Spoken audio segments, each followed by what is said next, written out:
ئەم کاتتان باش و سڵاو لە کامی هێرشی فڕۆکەیەکی بێفڕۆکەوانی ئەمریکا یەکێک لە تێرۆریستە گەورەکانی ئەم جیهانی ئەم ڕۆمان دەکوژرێ بەبێ ئەوەی زیانی گیانی خەڵکی سیڤیلی لێ بکەوێتەوە. ئەم ئەرکە بە وردی بەرنامەی بۆ دانرا تا مەترسیەکانی ژیانی گیانی خەڵکی سیڤیل تا ئەو پەڕی ڕادە کەم بکرێتەوە.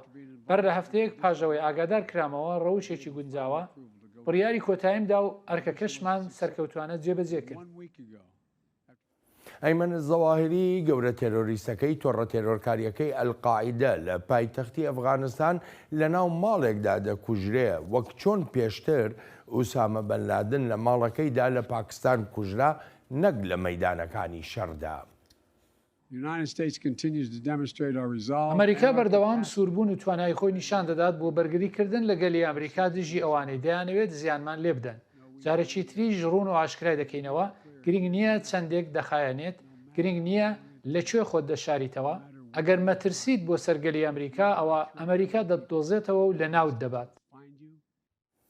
لە دوای کوژرانی ئوسامە بن لادن وەک زۆرێک لە شیکەرەوە دەڵێن ئەیمەن زەواهری نەیتوانی ڕۆڵێکی گەورە بژێڕێ لەو ڕێکخراوە تێرۆریستیەدا و بووە هۆکاری دروستبوونی کەلێنی گەورە لە ناو تۆڕە تێرۆرکاریەکەی ئەلقاعیدەدا. بۆ لەمە دووە ئەم تۆڕە تێرۆریستیە چی بەسەر دێت؟ بەم پرسیارەوە دەچمە لای دکتۆر ئەحمەدی مەلا میوانی ئەم هەفتەیە لەگەڵ ڕووداوەکاندا. دکتۆر سوپاس بۆ ئامادەبوونت. دوای کوژرانی ئەیمەن زەواهری ئەو کەلێنانەی کە لە ناو تۆڕە تێرۆرکاریەکەی ئەلقاعیدەدا هەیە بەڕای جەنابەت گەورەتر دەبن یا کەسێک دێت و دەتوانێت کۆنتترۆڵی کێشە ناوخۆیەکانی قاعیدە بکە؟ بەڵێ ڕاستیەکەی سەرەتا بە گرنگی دەزانم بگەڕێنەوە بۆ مێژوویەکی کورد. سەرهەڵدانی ئەم کێشانە خۆی لە خۆی دەگەڕێتەوە بۆ کاتێک کە سۆڤێت ئەفغانستان داگیر دەکات لە ساڵی 1970. لە دوای داگیرکردنی ئەفغانستانی تر ئەمریکیەکان بە یارمەتی سعودیەکان هەوڵ دەدەن یارمەتی تالیبانەکان بدەن. تالیبان و قوتابیانە بوون کە لە پاکستان دەیان خوێن لە شکلێک لە فۆرمێکی دیاریکراوە کۆیان دەکەنەوە بۆ بەرەنگاری بوونەوە. ئەمە ڕنگدانەوەیکی زۆر پەیدا دەکات دواتر لە جیهانی عەرەبیدا بە تایبەتی ئەو چەپ و با بڵێنین پارتە کۆمونیستیانەی کە تا ڕادێکی لیبرال بوون لە چاو ئەو وەزعی کە ئێستا هەیە تووسی شکستی هاتن لەوەی کەوا سۆڤێت وەکو لایەنێک کە هیچ جۆرە جیاوازیەکی نییە لەگەڵ ئیمپریالیەتی ئەمریکی. بۆ ئەمە نقطەیەکی وەرچەخانێکی گەورەیە لە جیهانی ئێمەدا. دوا بەدوای ئەمە ئەلقاعیدەی تر وەکو هەموو دەزانین گەشەی کردو لە ساڵی 2000ەکانی ترە و دوو بورجە دەتەقێنەوە. بەڵێ دکتۆرەگە بکرێ وەڵامی پرسیارەکەی من ئایا کەسی دوای ئەیمەن زەواهری دەتوانێت کێشە و گرفتەکانی ناو قاعیدە چارەسەر بکە؟ ڕاستیەکەی قاعیدە وەکو با بڵێنی هێزێکی سیاسی با بڵێن ڕێکخراوێکی تێرۆریستی بەردەوام دەبینێ. بەڵام ئێمە دەزانین زەواهری ئەو شخصیەتە و کاریسمەی نەبوو لە چاو بن لادن. بن لادن زاهیرەیەکی زۆر تایبەت بوو کە بەرجەستەی عالەمی ئیسلامی کردبوو لە ئەنگرێکی زۆری هەبوو لە هەموو جیهانە.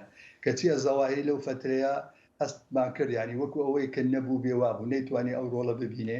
دوای ئەوەش چێ دێت تەسەورەکەم ئەمە وا دەکات کە پێگەی قاعیدە لاوااستر بکە. بەڵام معنای وانە کە کۆتایی بۆ حرەکەتە دێت. دکتۆرۆکو دەزانین ینی ئەلقاعیدە لە کێشەیەکی بەردەوامدا بە تایبەتی لەگەڵ ڕێکخراوە تێرۆریستە ئیسلامیەکەی دەوڵەتی ئیسلامیدایان داعش. کێشەی هەرە سەرەکیان لەسەر چیە لە کاتێکە بنچینەی هزری هەردوو ڕێکخراوە تێرۆریستەکە یەکشتە؟ بەڵێ بەڕاستی خۆی ئەلقاعیدە دەتوانین بڵێ داعش پوختەی ئەلقاعیدەیە. قاعیدە لەگەڵ تالیبانەکانیشە لەوەی جیاوازن. تالیبان ئەمیری هەیە کەچی لە ناو داعشا بینیمان خەلیفە هەیە.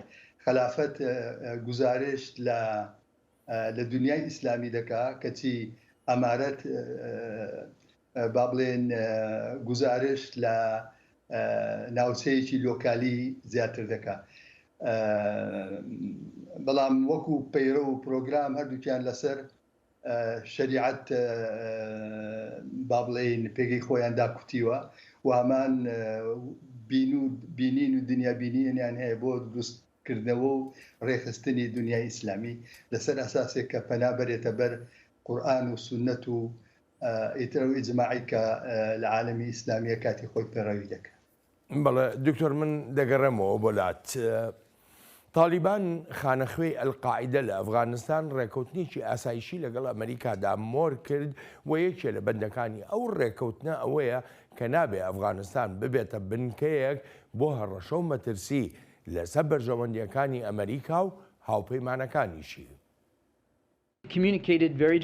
ئێمە ڕاستەوخۆ لەگەڵ ڕێبەرانی تالیباندا لە پەیوەندیدا بووین سەبارەت بەڕوانینی ئێمە و خواستی ئەوانیش لە هەندێک ئاسدا بێگومان لەسەر شاردنەوەی زەواهی و کەسوکارەکەیشی ئەومان بەڕوونی و بە ئاشکرایی ڕاگەیاندووە نەک بڵێن بڕوامان وهایە یان پێمان وهایە یان دەشێت بەڵکو جەختمان کردوتەوە کە دەزانین ئەوە پێشێلکردنی ڕێکەوتنەکەی دۆحەیە.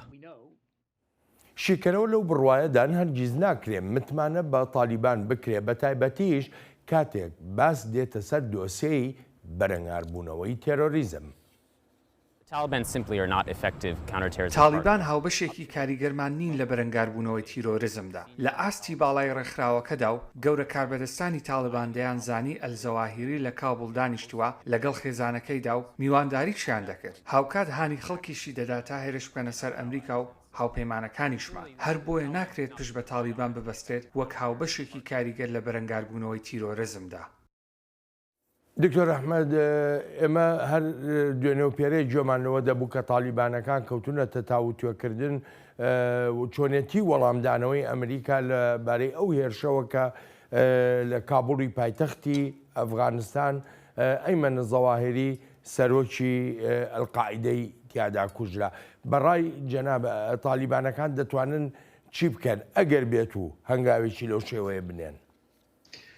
بەڕاستی نازانرێت تا ئێستا چ دەکرێت و چ ناکرێت، بەڵام من تەسەورەکەم تالیبانی نوسخەی دوو زیاتر ویستیان ئیسلامێک جێبەجێ بکەن یا تەطبیق بکەن لە چوارچەوەی تالیبان و حەزیان نەدەکرد کە زۆر نزیک بنەوە لە قاعیدە، چونکە قاعیدە تێڕوانینێکی و یا با بڵێن بە ئاڕاستەیەکیش دەکات دنیای عالەمی ئیسلامی لە دەوری خۆی کۆ بکاتەوە. ئەمە بە تاکید زیان بە تالیبانەکان دەگەیەنن. بە تالیبان دەیەوێت وەکو حکمێکی سیاسی لە چوارچەوەی تالیباندا بمینێتەوە، بەڵام ئەمە خۆتەزانی پەیوەندی بە بارسەنجی هێز هەیە. ئەگەر بێت و سبەینێ هەستیان کرد پێگەیان بە هێزە و بۆی هەیە پەلوپۆ بەهاوێژن بۆ دەوروبەری خۆیان. یعنی من بە ئەو پرەنسیپانی کەوا تالیبان لەسەری ئیش دەکا بەڕاستی جێی متمانەنی. گورز دەوەشێنینەوە دەوەسێتە سەرەوەی کە تا چ ڕادەیەک لە توانایاندا هەیە، بەڵام جێی ینی پێی دەچێت کە بکرێت. باشە ڕووداوی کوشتنی ئەیمەن زەواهری کێشەی گەورە دروستەکان لە نێوان حەقانیەکان و تالیباندا، یعنی وەکو سەرچاوەکان ئاماژەی پێدەکەن زەواهری لە ماڵێکدا بۆ کە ماڵی یەکێ لە وەزیرە گەورەکانی ئەم حکوومەتەی تالیبان بووە. خۆتەزانی لەو ناوچەیە ینی پەیوەندیەکان زۆرجار پەیوەندی عشائرین، پەیوەندی دۆستایەتین، پەیوەندی شەرت نییە هەموو لەسەر ئاستێکی فەرمی و سیاسیانە بەڕێوە بچێت. بەڵام ئەگەر بچیتە ناو وردەکاریەکان احتیمالی هەیە ینی ئەمە ڕنگدانەوەی تایبەتی خۆی هەبێت. لە 11 سەپتەمبەری کە هێرشە تێرۆرکاریەکان کرا و ئەلقاعیدە کردی، بخۆ دەزانی گیان کەوتۆتە ناو شەڕێکی جیهانیەوە لەگەڵ دیاردەی تێرۆریزمدا و زیاتر ئەو لایەنە تێرۆرکارانەشی گرتوێتەوە کە ڕوانینە ئیسلامە سیاسیە تونڕەویەکانی خۆیان دایانەوێت بیسەپێنن. ئیسلامی سیاسی تونڕە و لە ئێستاە لەکوێدایە دکتۆر؟ ڕاستیەکەی ئێستا لەبەرەوەی کێشەکان ئەو کێشانی کەوا ئیمڕۆ سەریان هەڵداوە لەلایەکەوە لە بینی ئۆکرانیا و لە بینی رووسیا، لەلایەکی تریشە و لە بینی تایوان و سین و وڵایەتە یەکگرتوەکانی ئەمریکا، یعنی وەکو بڵێ ئەو تێزەی فۆکۆیاما کە دەیوت دنیا ڕوبەڕووی شەڕی شارستانێتی دەبێتەوە لە بینی عالەمی ئیسلامی و عالەمی مەسیحی پێچێت هەنگاوێک چوو بێتە پێشەوە بەڵکو لە ناو لیبرالەکان خۆیانە تووشی کێشە بۆ ینی سۆڤێت باڵێن ببوورە ڕووسەکان لەگەڵ ئەمریکەکان هەبوو ماوەیەکی دوور و درێژ هاوپەیمان بوون لەسەر چەند ئاستێک بەڵام ئیمڕۆ دەچینە قۆناغێکی ترەوە کە ئیسلامی سیاسی احتیمالی هەیە بکەوێتە پشتی پەردەی ئەحداسەکان. دوا پرسیارم ئەگەر بکرێت بە کورتی پێم بڵێ ئاینی ئیسلام لە قەیرانێکی ئەوەندە قوڵایە کە پێویستی بەم هەموو ڕێکخراوە توندڕەوە هەبێت داکۆچی لێ بکەن؟